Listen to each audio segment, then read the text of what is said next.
Hello दोस्तों, कैसे हो आप सब। Welcome to my YouTube channel. दोस्तों, आज 31 मई 2022 को जो एसएससी CHSL का एग्ज़ाम हुआ फर्स्ट शिफ्ट का, उसका अभी हम लोग जितने भी मुझे क्वेश्चन मिला है वो करने वाले हैं। तो चलिए वीडियो को शुरू करते हैं।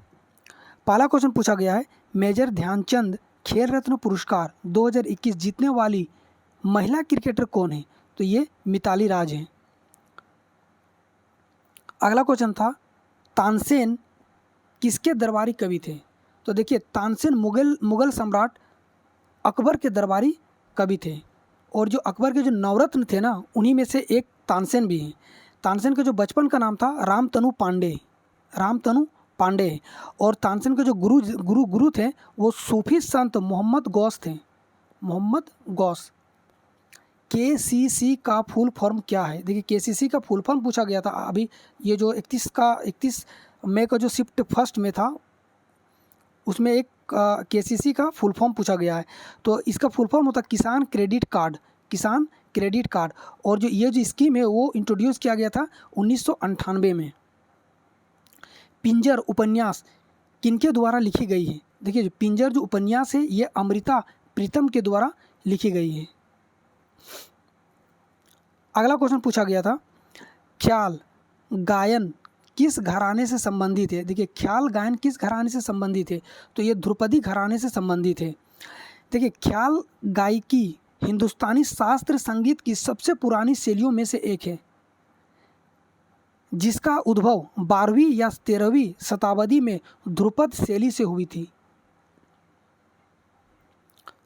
अगला क्वेश्चन पूछा गया था, उस्ताद अल्लाह रखा कुरैशी या अल्लाह रखा खां निम्न में से किस वाद्य यंत्र से संबंधित है।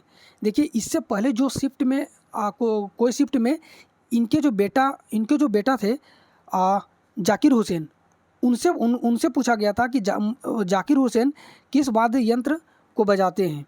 तो दोनों ही तबला वादक हैं। देखिए, अल्लाह रखा खां या अल्लाह रखा कुरैशी, जिनका जन्म 29 अप्रैल 1919 को हुआ था और इनका जो मृत्यु है 3 फरवरी 2000 को हो गई। ये सुविख्यात तबला वादक थे। इनका पूरा नाम कुरैशी अल्लाह रखा खां है। इनके पुत्र जाकिर हुसैन एक प्रख्यात तबला वादक है। तो ये दोनों ही बाप और बेटे दोनों ही तबला वादक थे। हॉकी विश्व कप 2023 भारत के किस राज्य में आयोजित किया जाएगा। देखिए, हॉकी विश्व कप 2023 भारत के किस राज्य में आयोजित, तो ये उड़ीसा में किया जाएगा। कहाँ पे, तो कलिंगा स्टेडियम और बीजू पटनायक हॉकी स्टेडियम, इन जगहों पे 2023 का जो हॉकी विश्व कप होने वाला है आयोजित किया जाएगा उड़ीसा में। अगला क्वेश्चन पूछा गया था, 8वां महिला T20 वर्ल्ड कप 2023 का आयोजन कहाँ होगा। तो देखिए, 8वां महिला T20 वर्ल्ड कप 2023 का जो आयोजन होगा वो दक्षिण अफ्रीका में होगा। 2022 में किस राज्य को विश्व बैंक ने समाज कल्याण के लिए 1000 करोड़ रुपए कर्ज दिए हैं। तो किस राज्य को दिया है, तो ये वेस्ट बंगाल को दिया, पश्चिम बंगाल को दिया है। अगला क्वेश्चन, एक क्वेश्चन आया था यूकैरियोटिक सेल से और कुछ बच्चों ने बताया कि निम्न में से कौन यूकैरियोटिक सेल में नहीं पाया जाता है। ये क्वेश्चन शायद पूछा गया था। अब कौन सा क्वेश्चन था, कौन सा इसका ऑप्शन क्या था और क्वेश्चन पूरा क्या था, ये क्लियर नहीं मालूम हुआ। इसीलिए यूकैरियोटिक और प्रोकैरियोटिक दोनों में ही हम डिफरेंट बता दे रहे। अगर ये क्वेश्चन था कि यूकैरियोटिक सेल में निम्न में से कौन सा क्या नहीं पाया जाता, तो वो हो जाएगा, उनका आंसर हो जाएगा न्यूक्लियस। देख लेते हैं दोनों का डिफरेंट, प्रोकैरियोटिक सेल और यूकैरियोटिक सेल। देखिए, most prokaryotic cell are uninuclear, most eukaryotic cells are multinucleus. The nucleus is poorly defined due to the absence of nuclear membrane। देखिए, न्यूक्लियर मेम्ब्रेन के एब्सेंट के कारण जो न्यूक्लियस है ये हम लोग पुअरली डिफाइन किया जा सकता है, मतलब ना के बराबर इसको हम लोग डिफाइन कर सकते हैं।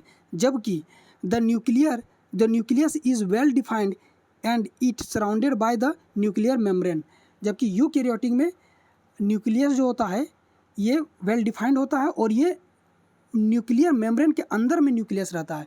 देखिए ये सेल है, ये सेल है, सेल के अंदर में न्यूक्लियस होता है और न्यूक्लियस के चारों ओर एक बाउंड्री होता है, इसी को न्यूक्लियर मेम्ब्रेन कहा जाता है। जिस तरह से सेल के चारों ओर बाउंड्री होता है इसको सेल मेम्ब्रेन कहा जाता है, इसीलिए इसी तरह से न्यूक्लियस के चारों ओर एक बाउंड्री होता है, उसे न्यूक्लियर बाउंड्री कहा जाता है और उसी के अंदर में न्यूक्लियस होता है।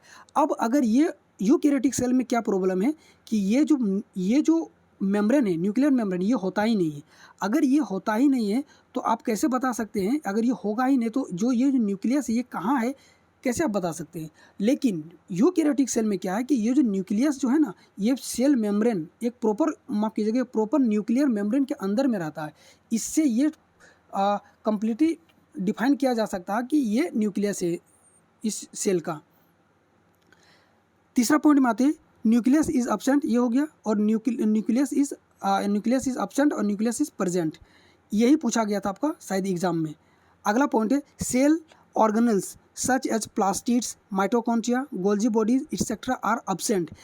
इसमें जितने भी ये जो है प्लास्टिड्स हो गया, माइटोकॉन्ड्रिया हो, गोल्जी बॉडीज हो गया, ये एब्सेंट होता है, जबकि इसमें सब प्रेजेंट होता है। Bacteria and blue green algae are prokaryotic cell. देखिए बैक्टीरिया और ब्लू ग्रीन अलगी ये प्रोकैरियोटिक सेल है, जबकि फंजाई, प्लांट, एनिमल एट्सेट्रा ये सब क्या है, यूकैरियोटिक सेल है। यूकैरियोटिक सेल इसमें पाया जाता है।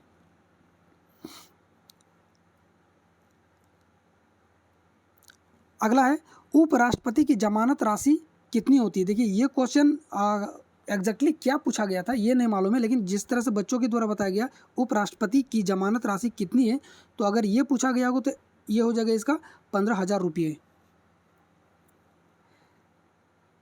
Devils Advocate the Untold Story written by. देखिए Devil's Advocate the Untold Story किनके द्वारा लिखी गई है, तो ये हो जाएगा करण थापर के द्वारा लिखी गई है।